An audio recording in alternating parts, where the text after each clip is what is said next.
You are listening to the Central Indiana Sports Report, episode 177.1, our daily update on high school, college, and professional sports in Central Indiana with a little bit of major national sports news. Basically anything that will be of interest to Central Indiana sports fans. You're listening to the Central Indiana Sports Report with your host, Greg Mengelt. Good morning, good afternoon, or good evening, whenever you've chosen to listen to the Central Indiana Sports Report.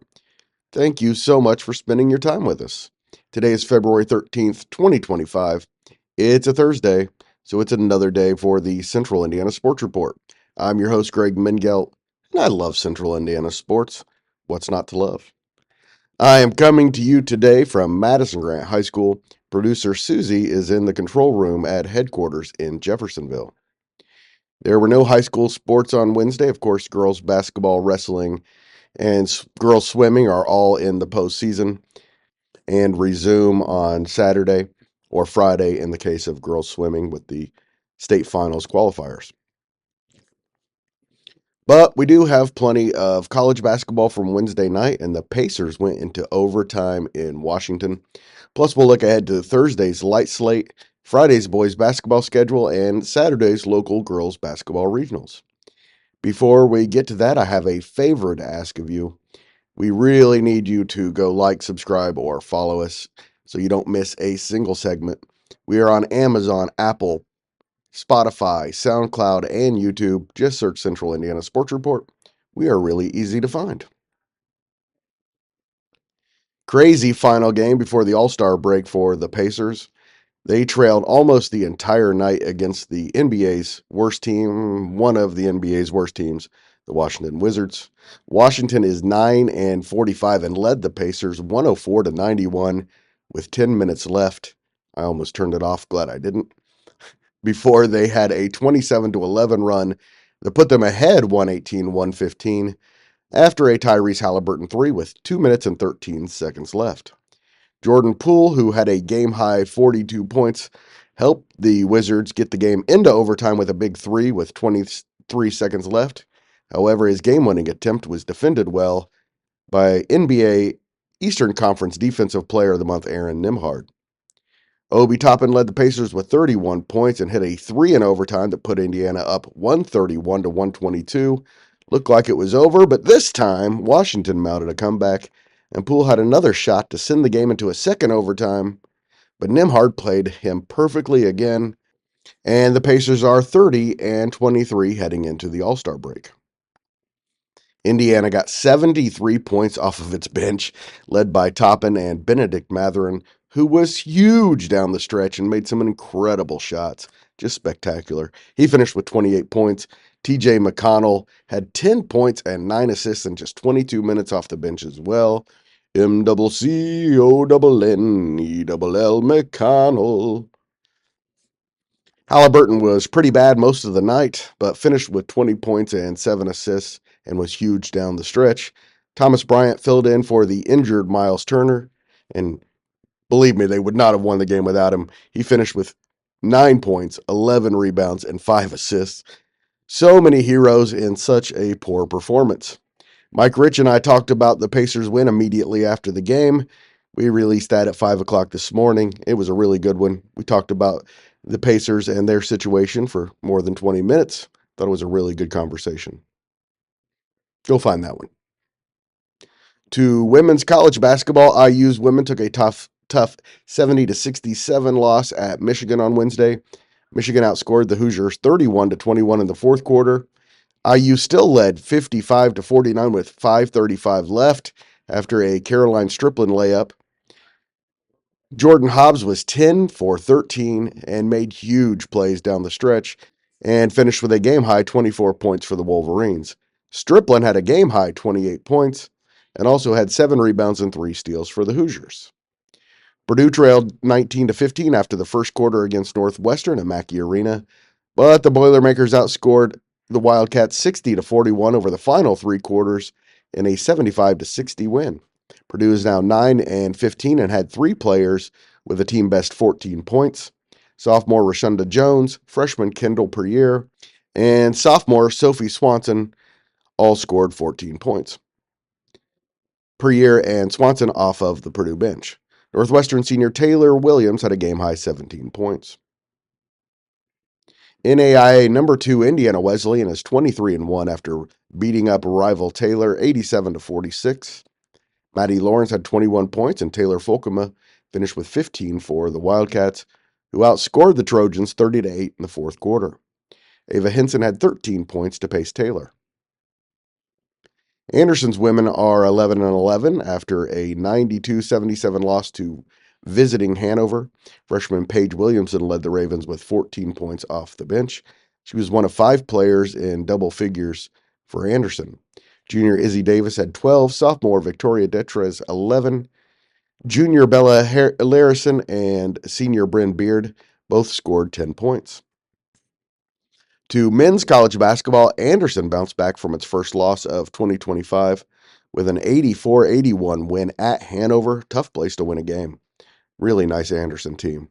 The Ravens are now 19-4 and 14-2 in the Heartland Conference, a game ahead of Franklin and with 2 games left to play.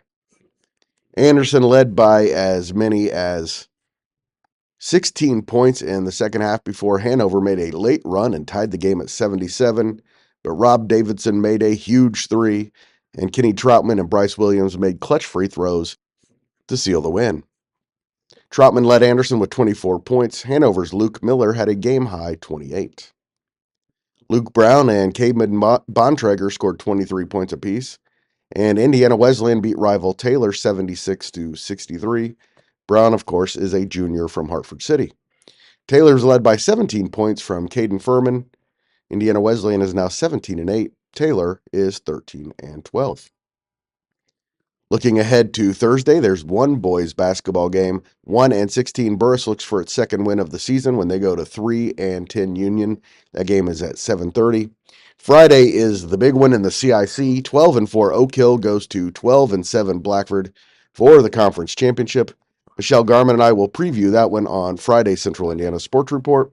We expect to have both Coach Renbarger and Coach Daniels with us for that podcast.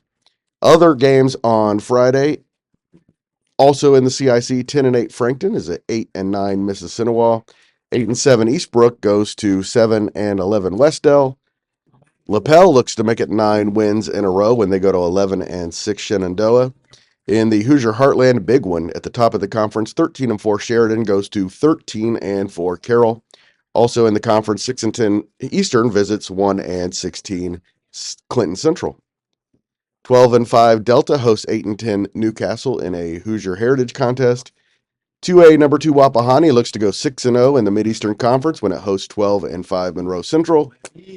9-8 Marion hosts 13-4 Mount Vernon and Luke Ertl, a future Purdue Boilermaker. And 14-5 Kokomo visits 7-10 Richmond in the North Central Conference. Also on Thursday, the Indiana Mad Ants go to Birmingham. The Mad Ants are 12-7, Birmingham 5-12. That game is at 8 o'clock. It's the final game for the Mad Ants until Monday, February 24th. Taylor Baseball is in Miami Garden this weekend for a 4-game series at St. Francis of Florida. It starts on Thursday at 6, then 2 games on Friday and another one on Saturday before they return home for their home opener on February 21st. Taylor is 4-3. St. Thomas is 9-2 and receiving votes in the latest NAIA poll.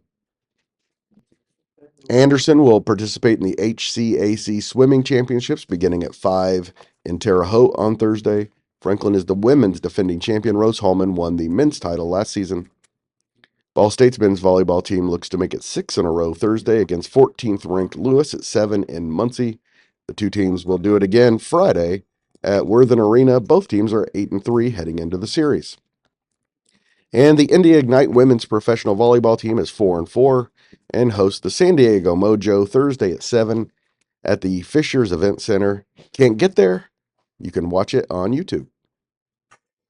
And Saturday's girls basketball regionals in the area. Caston hosts 2 2A regionals. 20-4 Whitco faces 12th ranked Bremen at 1. Before 3A, Alexandria takes on number 2 Rensselaer Central at 4. The The Tigers and Bombers are a combined 48-3. At Lapel, it's 20-6 Monroe Central versus number 6 Central Catholic at 4 o'clock in a Class A contest, followed by 24-1 and 11th ranked Sheridan against 19-6 Lewis Cass in the single game 2A regional, again at Lapel. Sheridan won its first ever regional championship last season and has won 22 games in a row this season. Decatur Central has a pair of 4A South regional games, led off at 1 o'clock by 19-6 Pendleton Heights versus 15-8 Lawrence North. It certainly wasn't expected to be the Arabians and the Wildcats, but both have turned themselves into serious state championship contenders. In the second game at 4, it's 18-6 Pike against 18-9 Franklin Central. Anderson Prep plays in its first regional championship ever on Saturday at Southmont in a Class A South regional. The 17-9 Jets will take on 7-17 Greenwood Christian at 1. That's followed by a 3A contest between 16-8 Ron Colley and 20-5 Danville. At Westdell, 18-7 Carroll faces 15-10 North Miami at 4. In a Class A regional, followed by 17-7 Delta, playing in its first regional since 1993 and playing for its first regional championship ever, against Mechanic-Wall, which is in its first regional since 2001. They've never won a regional either. Someone is making history on Saturday.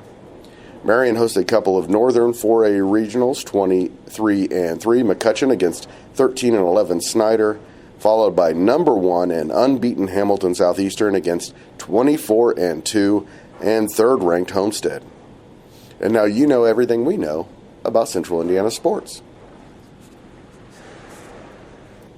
Thank you so much for listening. Again, please help us out by subscribing, or following us, and also by telling a friend about the Central Indiana Sports Report. We always appreciate your help.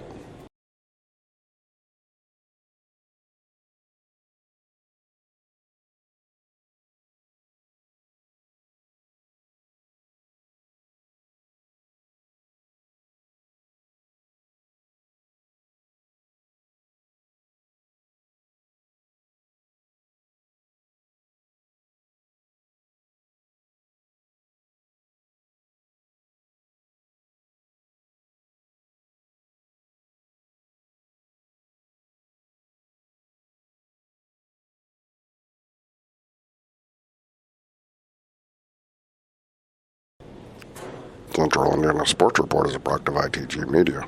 And I love Susie.